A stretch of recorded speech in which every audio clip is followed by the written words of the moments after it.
No lo mataron solo. Alguien limpió la escena.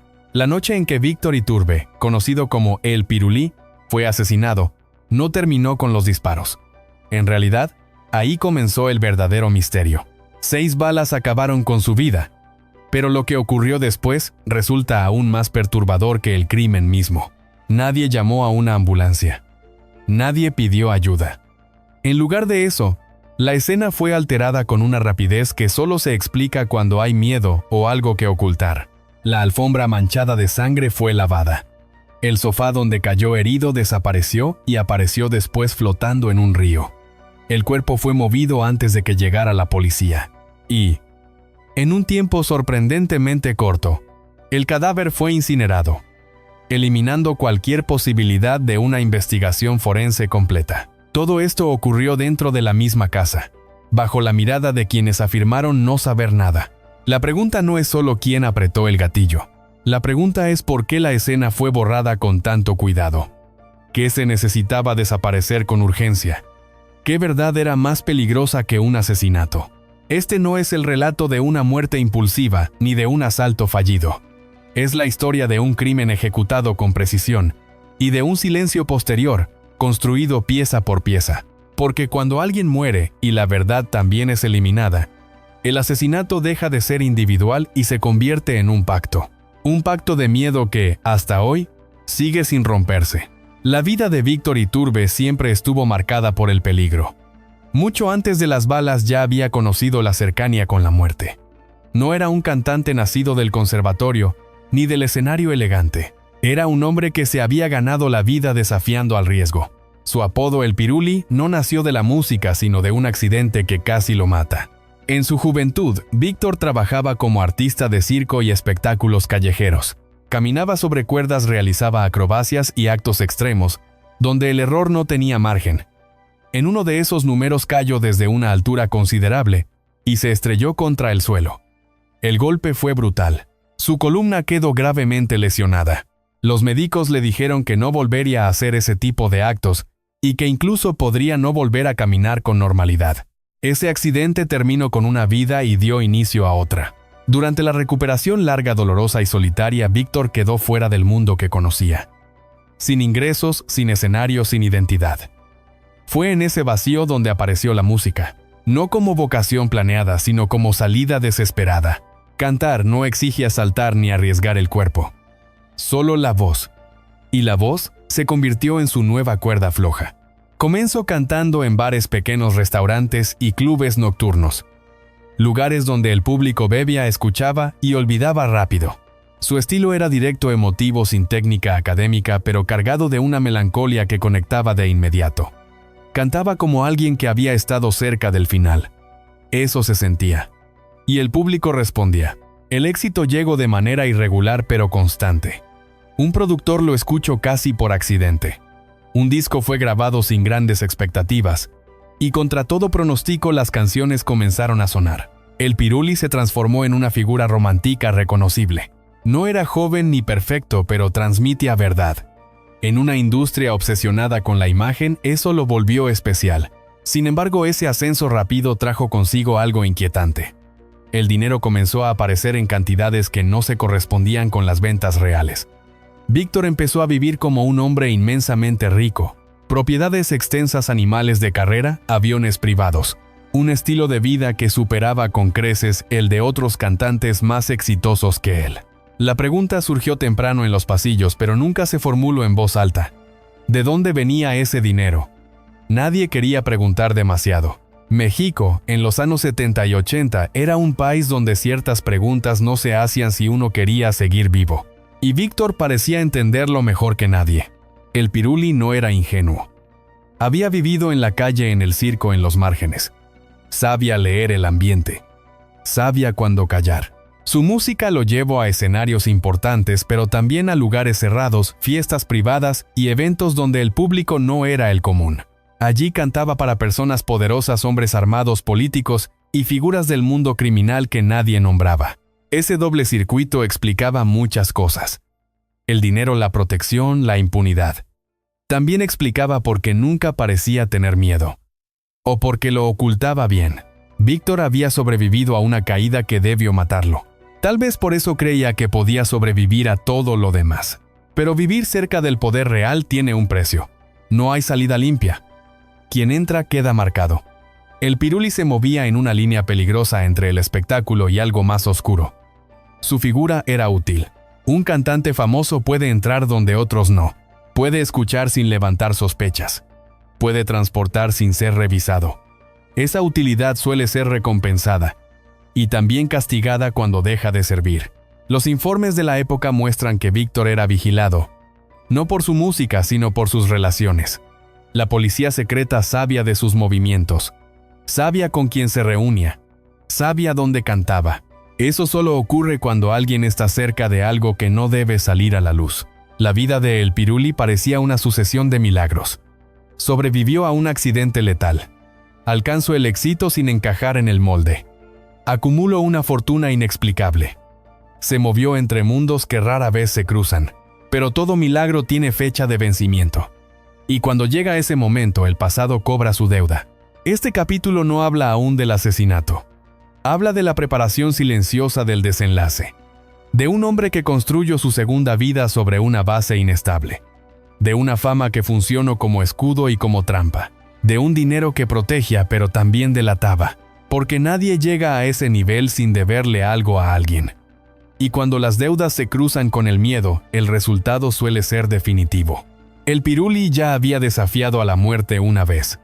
La segunda vez no habría red, ni música, ni aplausos. El siguiente capítulo mostrará cómo ese éxito lleno de sombras se convirtió en una amenaza. Y como el mismo sistema que lo elevó comenzó a observarlo como un problema.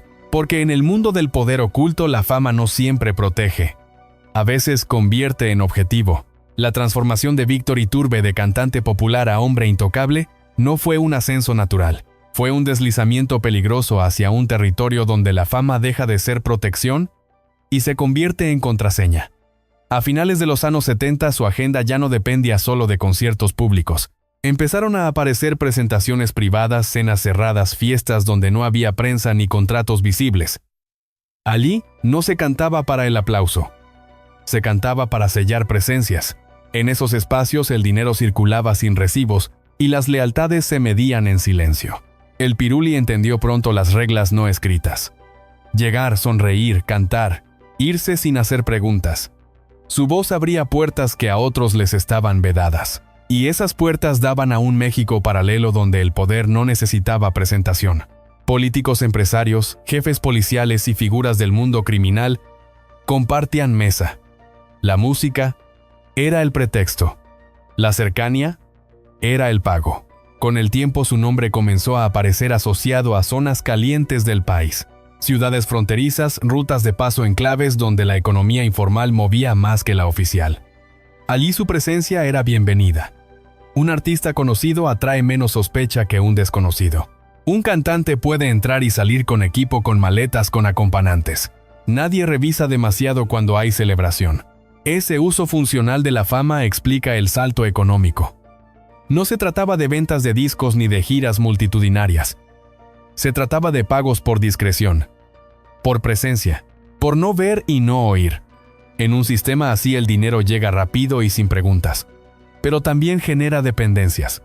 Quien recibe queda atado. Los informes de vigilancia de la época muestran un patrón inquietante. Reuniones repetidas con los mismos intermediarios, movimientos nocturnos, cambios de última hora en la agenda.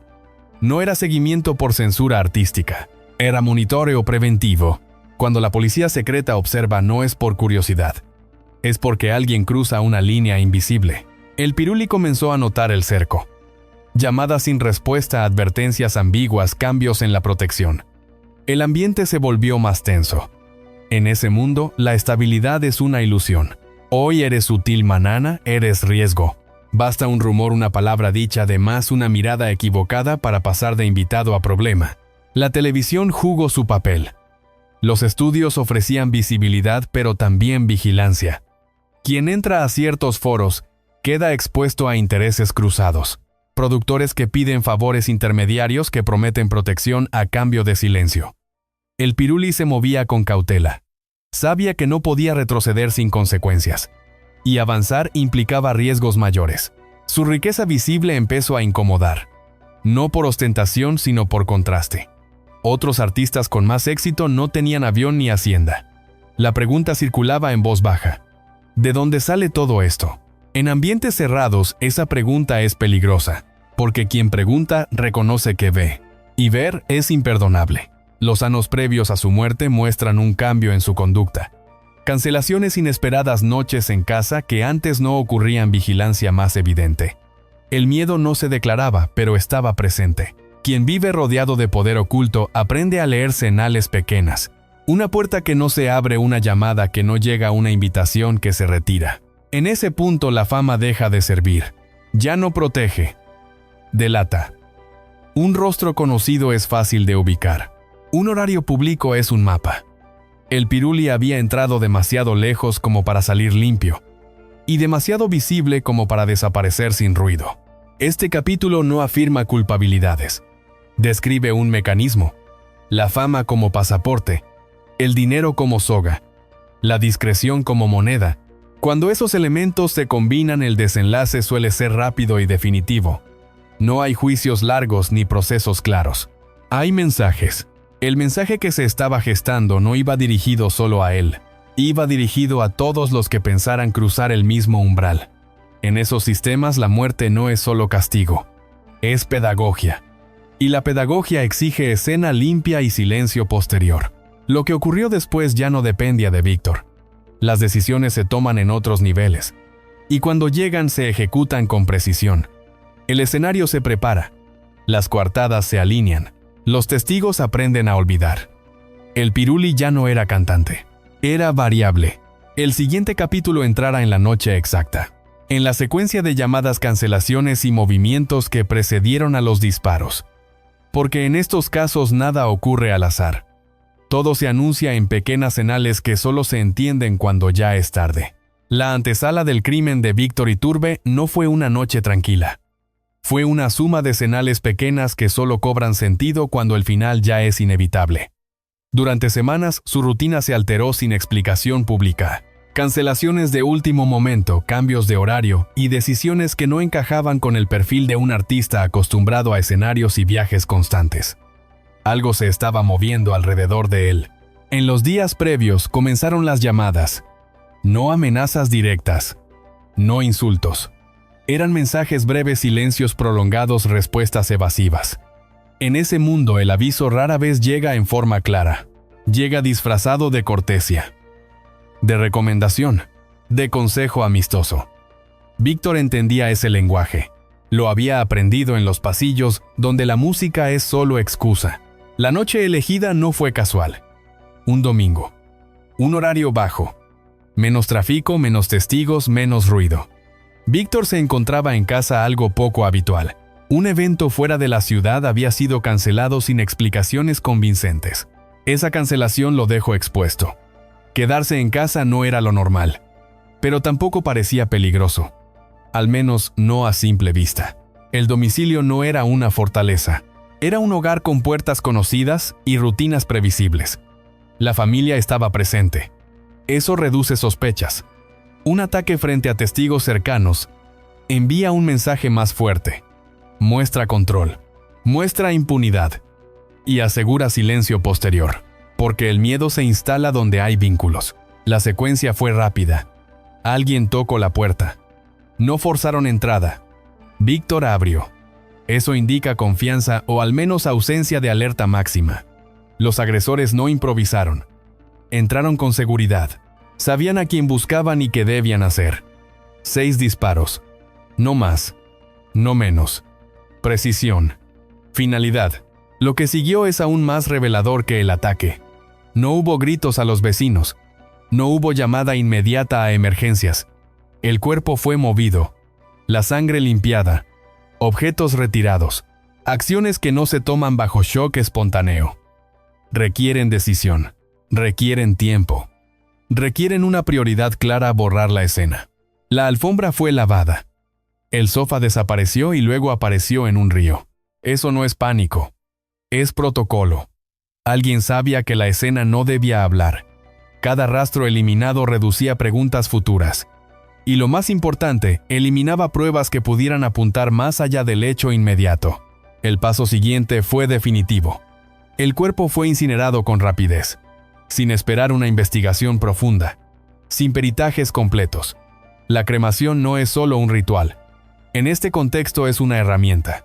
Borra trayectorias, residuos, tiempos. Borra la posibilidad de reconstruir la verdad. Y se realizó sin oposición visible. La policía llegó tarde y encontró poco.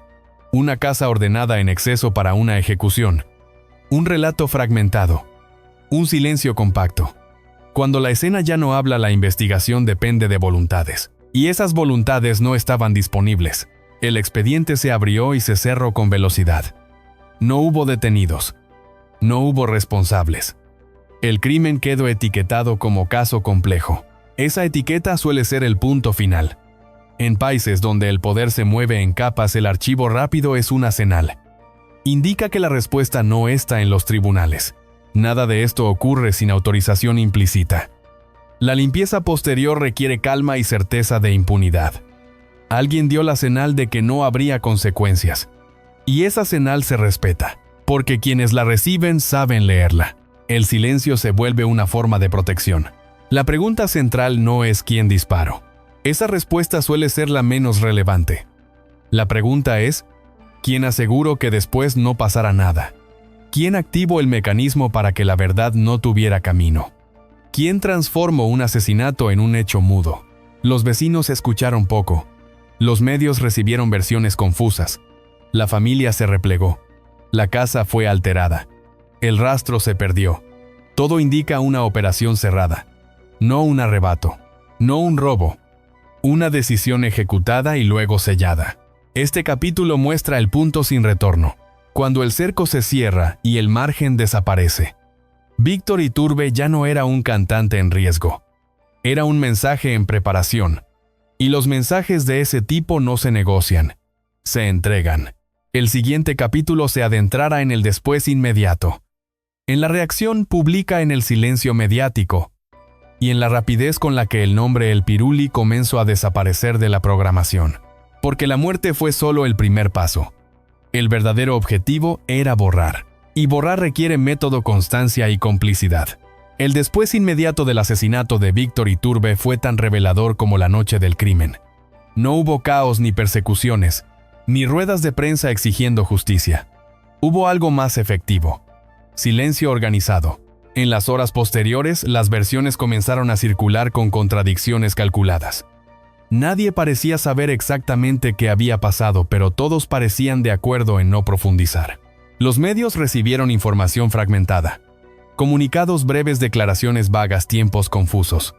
El relato oficial se construyó con rapidez y poca precisión. Eso no es error. Es estrategia. Cuando la historia nace incompleta, se vuelve imposible reconstruirla después. Cada dato ausente protege a alguien. La familia adoptó una postura hermética. No entrevistas extensas, no confrontaciones, no reclamos públicos. Ese repliegue fue interpretado como duelo, pero en contextos así, el silencio cumple otra función. Reduce el radio de preguntas. Limita la curiosidad.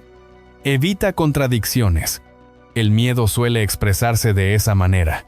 La policía cerró filas. El expediente avanzó lo suficiente para justificar su cierre. No se siguieron líneas obvias. No se indagó en las relaciones incómodas. No se analizaron los movimientos previos. La investigación se diluyó en tecnicismos. Falta de pruebas, escena contaminada, testigos poco claros. Todo era cierto, y todo era útil para no llegar a ningún lado. El efecto más contundente se vio en la programación. En pocos días la música de El Piruli desapareció de la radio.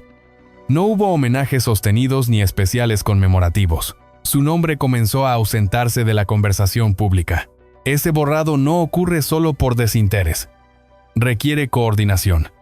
Alguien decidió que era mejor no recordar. Los colegas guardaron distancia. Algunos expresaron condolencias breves y luego callaron. Otros evitaron el tema por completo. En el mundo del espectáculo, la memoria selectiva es una forma de autoprotección. Recordar demasiado puede ser peligroso cuando el caso no está cerrado por razones evidentes. La casa donde ocurrió el crimen fue modificada.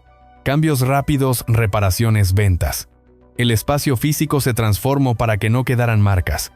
La ciudad también cooperó. Los vecinos hablaron poco. El tiempo pasó, y con el tiempo llegó el olvido inducido. Este capítulo muestra cómo funciona el segundo acto de una ejecución de este tipo. No se trata solo de matar. Se trata de controlar el relato. De impedir que la muerte genere preguntas peligrosas. De aislar el hecho para que no contagie. En ese proceso, cada actor cumple un rol aunque no todos conozcan el guión completo. La televisión mantuvo una distancia prudente. Cubrió lo mínimo. Evito el análisis. Cuando un caso toca fibras sensibles, la neutralidad aparente es una forma de obediencia.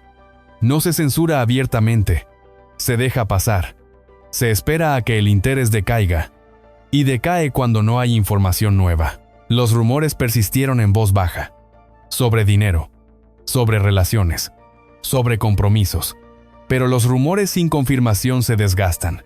La falta de investigación oficial los convierte en especulación. Y la especulación se desacredita sola. Ese es el objetivo. El mensaje fue recibido por el entorno. Nadie intentó reabrir el caso con fuerza real. Nadie presentó pruebas nuevas. Nadie insistió. La muerte quedó archivada en una categoría cómoda. Caso sin resolver. Esa etiqueta no es fracaso. Es cierre. En paralelo, otros hechos comenzaron a mostrar un patrón. Artistas vinculados a los mismos circuitos extremaron cuidados. Algunos se retiraron. Otros cambiaron de ciudad. El miedo viaja rápido cuando el mensaje es claro. Y el mensaje aquí fue claro.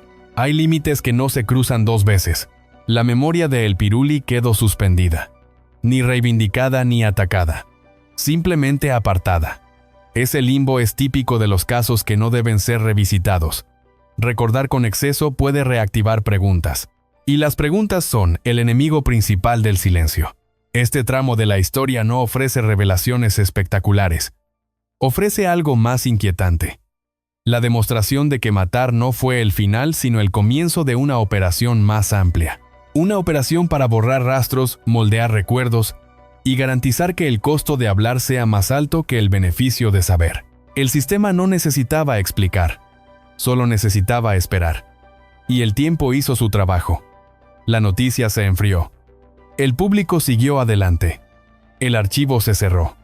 El Pirulí pasó a ser una nota al pie. Ese es el éxito final de este tipo de crimen. El siguiente capítulo entrará en el nivel que no se ve. Las conexiones invisibles, las protecciones informales y las figuras que se benefician del olvido. Porque cuando una muerte se borra con tanta eficiencia, no es por ausencia de interés. Es porque el interés es demasiado alto. La capa más profunda del caso de Víctor Iturbe no está en la escena del crimen ni en el expediente cerrado. Está en lo que no se escribió. En los nombres que no aparecieron. En las rutas que no se siguieron. Cuando una investigación evita sistemáticamente ciertas preguntas, es porque esas preguntas conducen a un territorio donde la ley deja de mandar. Durante los años previos al asesinato existieron reportes internos de seguimiento. No eran informes artísticos ni de seguridad común. Eran observaciones de rutina sobre movimientos, relaciones y presencia en lugares sensibles. Ese tipo de vigilancia no se activa por capricho. Se activa cuando alguien roza intereses que deben permanecer invisibles. El Pirulí estaba en ese radar. No como objetivo inicial, sino como pieza útil. Los circuitos donde se movía combinaban entretenimiento y poder real. Fiestas privadas, eventos cerrados, encuentros donde la música sirve para normalizar la presencia de actores que no quieren ser vistos juntos. En esos espacios el artista funciona como lubricante social. Distrae. Legítima. Permite que las conversaciones ocurran sin levantar sospechas. Esa función se paga bien, y se cobra caro cuando deja de ser confiable. El dinero que circula en esos ambientes no deja huella bancaria clara. Se entrega en efectivo, se triangula, se disfraza de honorarios. Por eso el patrimonio visible de El Pirulí nunca tuvo una explicación contable creíble. Y por eso mismo nadie quiso exigirla. Exigir explicaciones implica reconocer que se sabe. Y reconocer que se sabe equivale a firmar una sentencia. A medida que el contexto nacional se volvía más tenso, las lealtades se reacomodaban. Quien ayer era aliado hoy puede ser riesgo. Los sistemas opacos no toleran variables imprevisibles. Un artista famoso con patrimonio inexplicable y agenda abierta se convierte en una variable. No porque hable, sino porque existe. Porque su sola presencia puede atraer miradas indeseadas. En ese punto la decisión ya no depende de un error puntual. Depende de una evaluación fría. Eliminar el riesgo y sellar el entorno. El crimen de El Piruli responde a ese patrón. Rápido, preciso, sin testigos sutiles y con una limpieza posterior que indica coordinación. La violencia fue el mensaje visible. El silencio posterior fue el verdadero objetivo. El rol del entorno familiar resulta clave en este nivel. No por culpabilidad directa, sino por función. Cuando el miedo se instala, la prioridad es proteger a los vivos. Eso explica conductas que desde fuera parecen incomprensibles. Limpiar, mover, incinerar, callar. Son verbos del instinto de supervivencia, cuando la amenaza no ha terminado.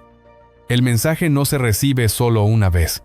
Las instituciones reaccionaron como se espera cuando el poder informal se activa. Investigación formal mínima, archivo rápido, ausencia de responsables.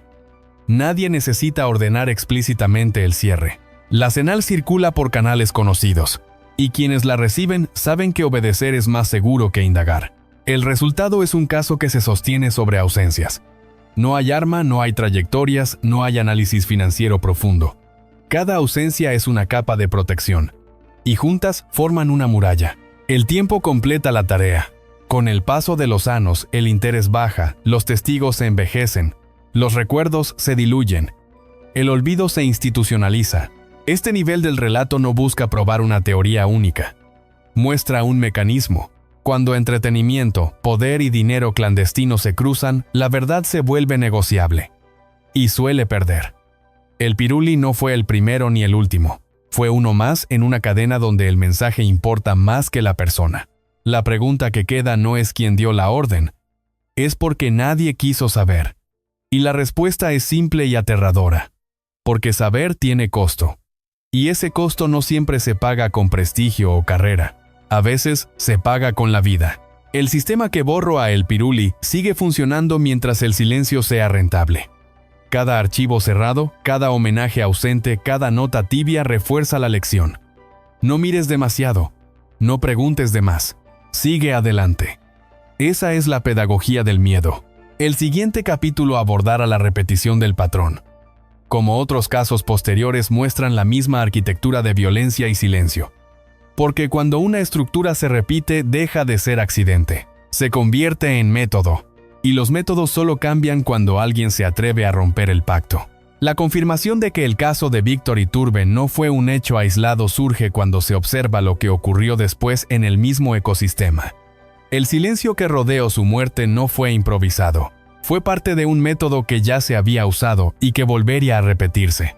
Porque cuando un sistema funciona, no se reemplaza. Se replica. A partir de finales de los años 80, el mundo del espectáculo mexicano comenzó a mostrar señales inquietantes. Artistas cercanos a ciertos circuitos modificaron rutinas, reforzaron escoltas, cancelaron apariciones espontáneas. No se hablaba abiertamente de miedo, pero se actuaba como tal. Las reglas no estaban escritas, pero todos las conocían. No cruzar ciertas líneas, no hacer preguntas, no mostrarse demasiado curioso. El caso de El Piruli funcionó como advertencia. No hacía falta explicarlo. Bastaba observar las consecuencias. Un artista famoso eliminado en su propia casa, un expediente cerrado en semanas y un recuerdo borrado con eficacia. Ese mensaje fue entendido por quienes debían entenderlo. Y fue interiorizado como manual de supervivencia. Con el paso del tiempo aparecieron paralelismos imposibles de ignorar. Misma precisión, misma limpieza, posterior misma ausencia de responsables. La violencia no era caótica, era quirúrgica. Los lugares elegidos, los horarios, las coartadas, todo respondía a una lógica de control. No se trataba solo de eliminar a alguien. Se trataba de demostrar que se podía hacer sin consecuencias. Los medios también aprendieron.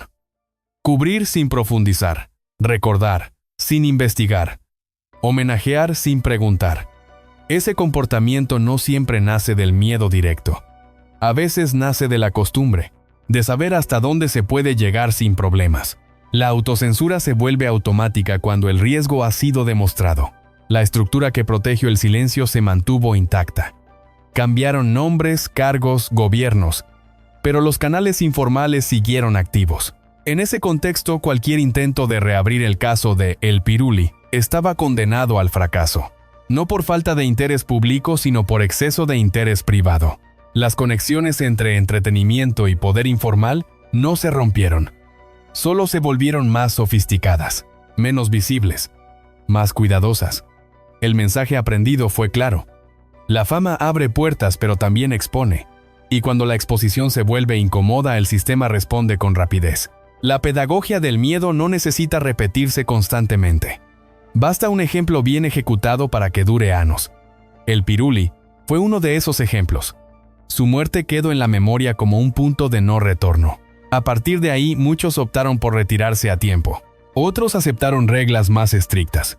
Algunos desaparecieron del mapa. Este capítulo muestra cómo la violencia se institucionaliza sin necesidad de leyes. Se transmite por observación, por rumor, por ausencia de castigo. La impunidad es la verdadera herramienta de control. Cuando nadie paga las consecuencias, el mensaje se vuelve absoluto. La pregunta ya no es qué le pasó a El Piruli. La pregunta es por qué su caso no generó una reacción que rompiera el patrón. Y la respuesta vuelve a ser incómoda. Porque romperlo implicaba enfrentarse a algo más grande que un crimen. Implicaba desafiar una red de intereses que no necesita nombres propios para operar. Mientras el público recuerda canciones y nostalgias, el mecanismo sigue activo. La memoria selectiva ayuda a sostenerlo. Recordar al artista sin recordar las circunstancias es otra forma de silencio. Un silencio que protege a quienes nunca aparecen en los expedientes. El final de este capítulo no ofrece resoluciones. Ofrece continuidad. Muestra que lo ocurrido con El Piruli fue parte de una serie no documentada oficialmente, pero reconocida en voz baja. Una serie donde la fama y el riesgo caminan juntos, y donde el castigo llega cuando alguien deja de ser útil. El siguiente tramo cerrará este relato enfrentando la pregunta más difícil. ¿Qué ocurre cuando el silencio se vuelve normalidad? ¿Y qué responsabilidad tiene una sociedad cuando acepta olvidar para poder seguir adelante? Porque mientras el pacto no se rompa, los nombres cambiarán, pero la historia se repetirá.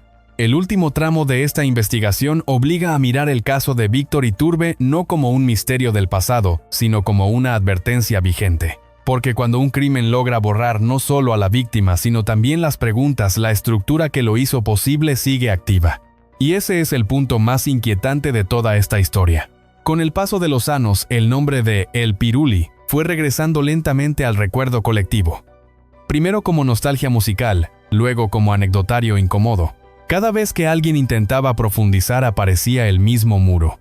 Falta de documentos, contradicciones, versiones incompletas. No era desorden, era resultado. El resultado de un trabajo meticuloso para que nada condujera a un responsable. Las nuevas generaciones escucharon su música sin conocer el contexto. Y eso no fue casual. La separación entre obra y final violento funcionó como estrategia de neutralización.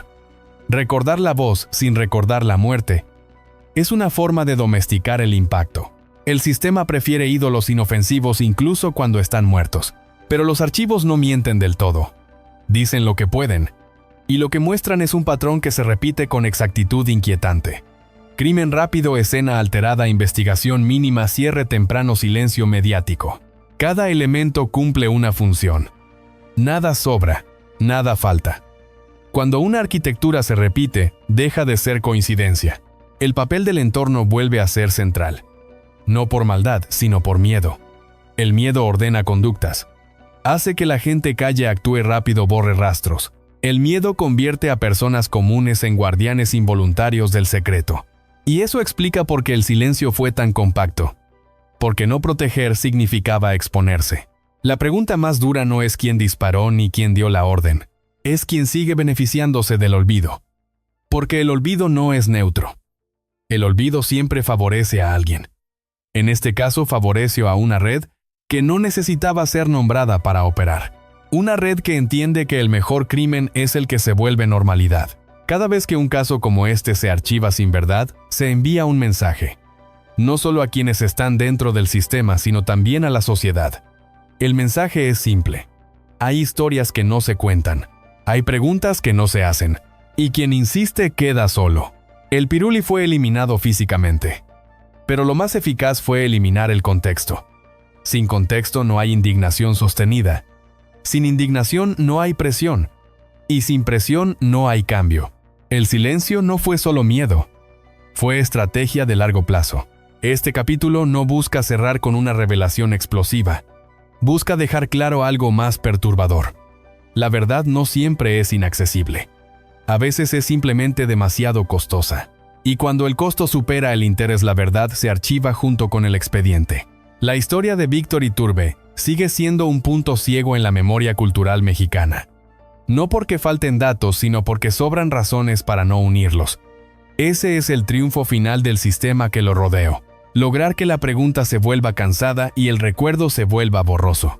El siguiente y último capítulo no ofrecerá nombres propios ni culpables fáciles. Ofrecerá una reflexión final sobre lo que ocurre cuando una sociedad acepta el silencio como precio de la estabilidad.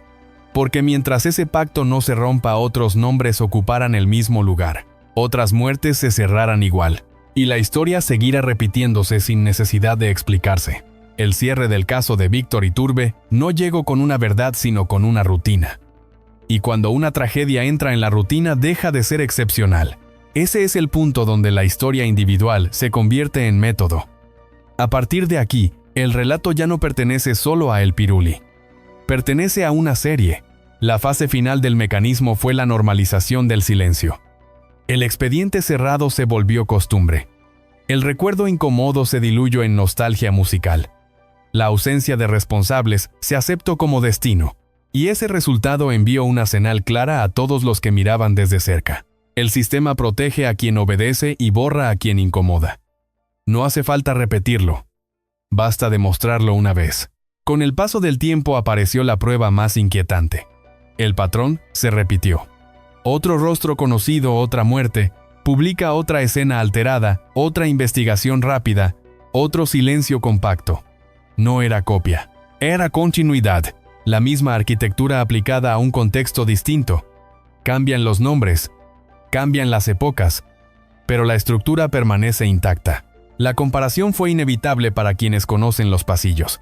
Precisión en el ataque, control del entorno, narrativa confusa inicial, medios cautos, autoridades diligentes en el cierre, y una memoria pública dirigida hacia otro lado. El mensaje vuelve a ser pedagógico. No se trata de justicia, se trata de control. En este punto la pregunta ya no es quién ejecutó a El Piruli. La pregunta es quién aprende del resultado. Porque cada caso cerrado sin verdad fortalece el siguiente. La impunidad no es ausencia de castigo. Es un incentivo. Indica que el método funciona. El rol de los medios resulta clave en esta fase. No por conspiración abierta, sino por repetición de conductas. Cubrir sin profundizar. Recordar sin contexto. Homenajear sin preguntar. Esa forma de cobertura reduce la fricción social. Evita que el caso se convierta en problema político. Y cuando no hay problema, no hay cambio. Las familias también quedan atrapadas en esta lógica. El duelo se mezcla con el miedo. La protección de los vivos se vuelve prioridad absoluta. Callar es una decisión racional cuando hablar no ofrece ninguna garantía. Esa racionalidad es explotada por el sistema, porque el silencio voluntario es más estable que la censura abierta. La fase 11 de esta historia es la más peligrosa. La aceptación. Cuando la sociedad asume que hay muertes que no se explican y sigue adelante. Cuando el misterio se vuelve paisaje. Cuando el archivo se confunde con el olvido. En ese punto la verdad ya no se busca. Se considera perdida. El Piruli terminó siendo una advertencia que se escucha en voz baja. No como escándalo, sino como antecedente. Algo que se menciona para justificar precauciones, para explicar retiros repentinos, cambios de agenda, decisiones de silencio. Su nombre funciona como referencia interna, no como memoria pública. Este es el verdadero triunfo del sistema. Convertir una muerte violenta en conocimiento táctico. Algo que se aprende y se aplica sin necesidad de explicaciones. El miedo se transmite, por ejemplo, Y el ejemplo más efectivo es el que no deja dudas sobre las consecuencias. Cerrar este capítulo no significa resolverlo. Significa entenderlo. Entender que hay historias que no buscan culpables visibles. Buscan disciplina. Buscan orden. Buscan demostrar que el costo de desafiar es mayor que el beneficio de saber. El legado de El Piruli no está solo en sus canciones ni en su final trágico.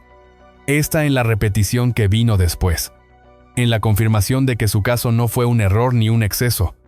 Fue una prueba. Y la prueba fue exitosa. El último aprendizaje es el más incómodo. Mientras la sociedad prefiera la estabilidad del silencio a la incomodidad de la verdad, estos métodos seguirán operando. No necesitan nombres propios. No necesitan firmas. Solo necesitan tiempo y olvido. Y el olvido ya está trabajando. El final de la historia de Víctor Iturbe no es un cierre. Es una constatación. La constatación de que hay muertes que no buscan justicia sino silencio. Y cuando el silencio se impone con tanta eficacia, deja de ser una consecuencia para convertirse en un objetivo. El Piruli no fue asesinado solo para morir. Fue asesinado para desaparecer del relato completo. Durante años se repitió la versión cómoda. Un crimen sin resolver. Un misterio inevitable. Un expediente perdido entre miles. Pero nada en este caso fue casual. La rapidez del archivo, la limpieza de la escena, la ausencia de investigación real y el borrado progresivo de su figura en los medios muestran un mismo hilo conductor. El interés no era aclarar, era cerrar. Y cerrar rápido. Este tipo de finales no ocurren en sociedades ingenuas. Ocurren en sociedades entrenadas para mirar hacia otro lado, donde la memoria se administra y el miedo se hereda sin necesidad de explicarse. El caso de El Piruli funcionó como advertencia silenciosa. No hacía falta entender todos los detalles. Bastaba entender el resultado. Nadie paga. Nadie pregunta. Nadie insiste. Con el tiempo el asesinato dejó de doler y comenzó a servir. Sirvió para marcar límites, para ordenar conductas, para enseñar que la fama no protege cuando se cruza con intereses que no toleran luz. Sirvió para que otros ajustaran su comportamiento y aprendieran a sobrevivir sin hacer ruido. En ese sentido, la muerte cumplió su función. El mayor daño no fue la pérdida de una vida ni el dolor de una familia. Fue la normalización del mecanismo. La aceptación colectiva de que hay verdades que no se buscan. La resignación disfrazada de realismo. Cuando una sociedad acepta eso, renuncia a algo más profundo que un caso. Renuncia a la idea misma de justicia. Recordar a El Piruli solo como cantante es una forma de olvido. Recordarlo solo como víctima también lo es. Su historia importa por lo que revela del sistema que lo rodeó y del pacto tácito que permitió que todo quedara así. Un pacto que no se firmó en ningún papel, pero que se respeta hasta hoy. Este cierre no ofrece respuestas definitivas ni nombres propios. Ofrece una advertencia. Mientras el silencio sea más seguro que la verdad, mientras el archivo sea más cómodo que la investigación, y mientras el miedo sea más fuerte que la memoria, historias como esta seguirán repitiéndose. El Piruli murió hace décadas. Pero el método que lo borró sigue vivo. Y esa es la parte más inquietante de todo este relato. Porque cuando una muerte no deja consecuencias, deja instrucciones. Y alguien siempre está dispuesto a seguirlas.